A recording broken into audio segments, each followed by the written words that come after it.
souvent, sous la plume des historiens du Midi, revient ce leitmotiv qui voit, dans le village, une ville en miniature, dotée de ses remparts, de ses fossés, parfois d'un pont-levis, dotée de ses institutions citadines, avec toutefois moins de consuls. Le village méridional avait des airs de petite ville et Moussac n'échappe pas à cet état des choses. D'un point de vue sociologique, la diversité du village peut également s'apparenter à celle d'une ville puisqu'on y trouve un ou plusieurs ecclésiastiques, un ou plusieurs notaires selon les périodes, des nobles parfois résidents, des artisans en nombre et bien sûr des paysans que l'on trouve à l'époque moderne tant en ville qu'en village. Cette diversité a pu parfois se traduire par une diversité des habitats intramuros alors même que le village méditerranéen a produit une habitation archétypale, la maison en hauteur.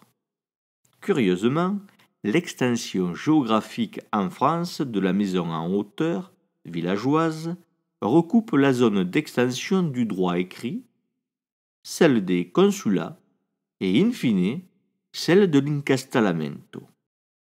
Bref, tout cela compose une civilisation dont la maison en hauteur est à la fois une composante et un sous-produit.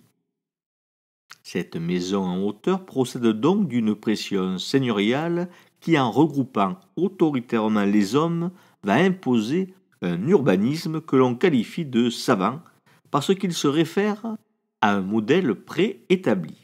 On le voit clairement lorsque cette pensée de l'habitat groupé fait des maisons de village périphériques des éléments du rempart, comme ici à Tulette ou ici à Saint-Laurent-la-Vernède et encore ici bien sûr à Moussac. Cette maison en hauteur se décline en plusieurs types qui ont évolué selon les principes de la fusion-fission et celui de l'extension maximale en hauteur, extension limitée par les techniques et les capacités financières des donneurs d'ordre. Pour le dire autrement, remembrements avec le voisinage immédiat et adjonction d'étages ont constitué les seuls moyens trouvés par les villageois pour adapter l'urbanisme à leurs besoins sous la contrainte des remparts. Alors bien sûr, le centre villageois, ancien moussacois, a beaucoup été remanié. Des maisons contiguës ont été regroupées, des façades refondues, des cours transformées en habitations, des maisons surélevées, les rares granges réhabilitées en maisons d'habitation, mais il est encore possible de deviner l'ancien sous la patine de modernité existante.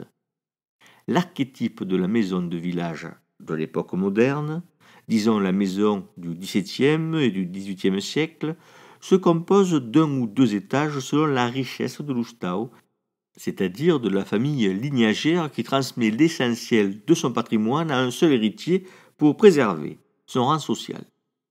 Cette pratique successorale ayant succédé au XVIe siècle à une pratique plus égalitaire qui était elle-même liée à une conjoncture démographique non saturée.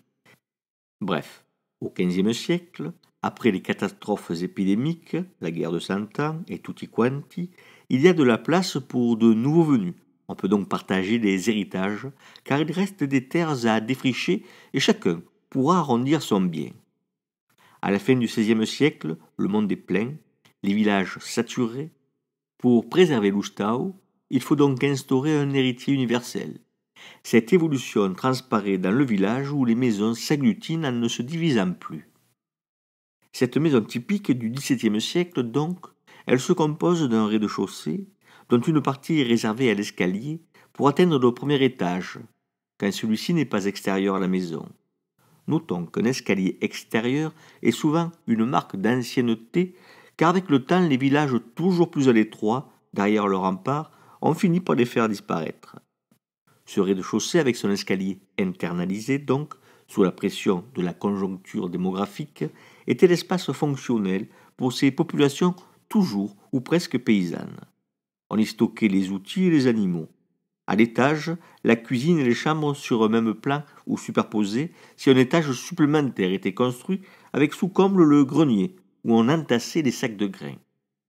Pas ou peu de granges ici, sinon extramuros, car on dépiquait sur l'air, si bien qu'on n'avait pas besoin d'espace de stockage pour les gerbes de blé. On ne stockait que les grains dans les maisons. Cette maison-là est une bâtisse étroite sur la rue et qui s'allonge à l'arrière. Quand on parvenait par achat ou par héritage à réunir deux maisons archétypales, on pouvait dès lors en changer l'économie, je veux dire l'organisation, et descendre la cuisine au rez-de-chaussée à côté de la pièce réservée aux activités agricoles. Nantie d'une superficie plus vaste, une grande cheminée pouvait être bâtie là, près de la pièce où le bois pouvait être stocké. Les chambres pouvaient alors se multiplier à l'étage, les parents et les enfants dormaient séparés, ce qui n'était pas le cas dans les petites maisons à un seul étage où un seul lit accueillait parfois toute la famille.